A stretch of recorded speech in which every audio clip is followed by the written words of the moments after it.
ए चालेल ना कुत्रा तुला. चालेल.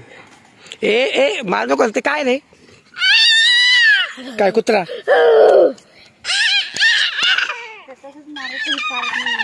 चापट लागत त्याची तर काल डोळ्याला पाणी येते असे चापट लागत त्याची. हा ना. बरं नाव काय तुझं. काय नाव तुझं. हा काय नाव सांग मला. ते हा तुमचा मुलगा आहे. शाळेत जातो का. नाही का तुम्हाला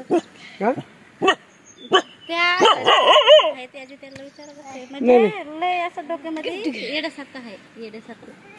येड्यासारखं करतो. तुम्ही शाळेत नव्हतं घातलं त्याला. नाही घेऊन पाठवलं होतं ना इथं. हा मग तरी त्यांनी पण बघितलं ना. ते पण म्हणायचे म्हणतो पोर एवढं मोठं आहे चांगलं आहे तर तू नाही पाठवत शाळेत.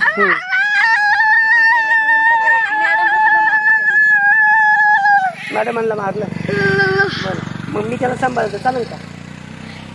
का मला एकच आहे. नाही मी घेऊन नाही जात. मी ते येणाऱ्यामध्ये त्या मुलांना शिकवतो. याला सोडशील का माझ्याकडे 10 ते 5. हा त्याचं रेशन कार्डवर नाव आहे का. आमचं रेशन कार्डच नाही. रेशन कार्डच नाहीये. आधार कार्ड नाही. आधार कार्ड नाही रेशन कार्ड नाही. आणि मग कसं काय शाळेत कसं काय हे करणं त्याला. टाकायचं भेटलं काढून काढलंय पण त्याचं आमचं नाही ना काही करू. तुझं किती वय आहे.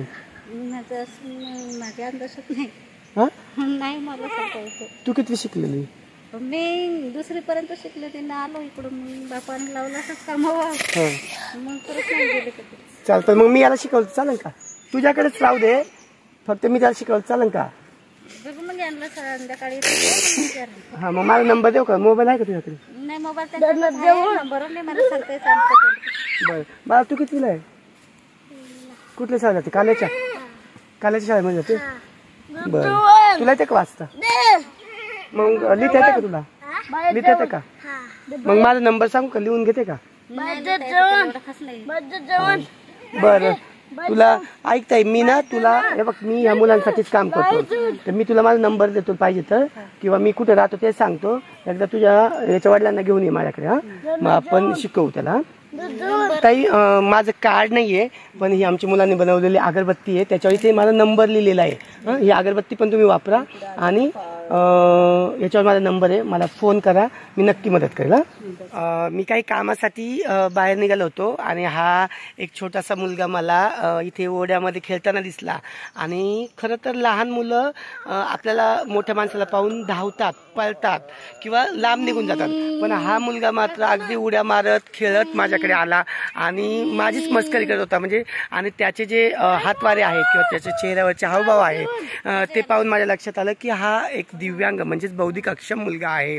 आणि म्हणून मी त्याच्या मागे मागे मागे आलो. तर पाहिलं तर इथे एक झोपडी आहे. ह्या झोपडीमध्ये ही ताई राहते आणि तिने बघितलं तर तिला मी विचारलं तो तिचा मुलगा आहे. तिने सांगितलं की तो डोक्यात वेडसर आहे. खरं तर ती स्वतः शिकलेली कमी आहे त्यामुळे तिला सांगता येत नाही. आणि मी नेहमी सांगतो की मतिमंद म्हणजे बौद्धिक अक्षम मुलगा म्हणजेच मतिमंद आणि मनोरुग्ण ह्या 2 वेगवेगळ्या गोष्टी आहेत. परंतु आजही समाजामध्ये आपल्या या बौद्धिक अक्षम म्हणजे मतिमंद मुलांना मनोरुग्ण म्हणूनच पाहिलं जातं. तर मित्र हरकत नाही. हा व्हिडिओ बनवण्याचा माझा कुठलाही उद्देश नव्हता परंतु योगायोगाने हा मुलगा मला दिसला. आणि मी जे आजपर्यंत तुम्हाला सांगतोय की मतिमंद आणि मनोरुग्ण ह्या 2 वेगळ्या गोष्टी आहे आणि तोच एक समाज प्रबोधन व्हावं म्हणूनच करता हा व्हिडिओ बनवण्याचा मी घाट घातलेला आहे. बाकी या व्हिडिओमध्ये काही उद्देश नाही आहे.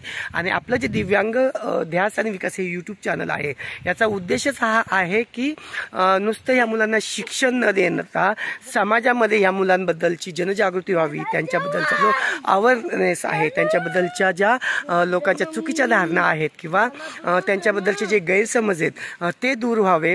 मला माहिती आहे की मी एकटा खूप काही करू शकणार नाहीये परंतु थोडक्यात थोडकं जरी मी समाजामध्ये माझे हे व्हिडिओ पाहून जर तुम्हाला त्याच्यातून एक काहीतरी ज्ञान म्हणण्यापेक्षा एक वेगळी माहिती मिळाली तर यातच मला समाधान वाटेल. चला तर मित्रांनो आजचा व्हिडिओ तुम्हाला कसा वाटला हे कमेंट्स बॉक्समध्ये प्रतिक्रिया देऊन नक्की कळवा. व्हिडिओ आवडल्यास व्हिडिओला लाईक करा, सबस्क्राईब करा आणि शेअर करा. धन्यवाद. आपला दिवस शुभ राहो.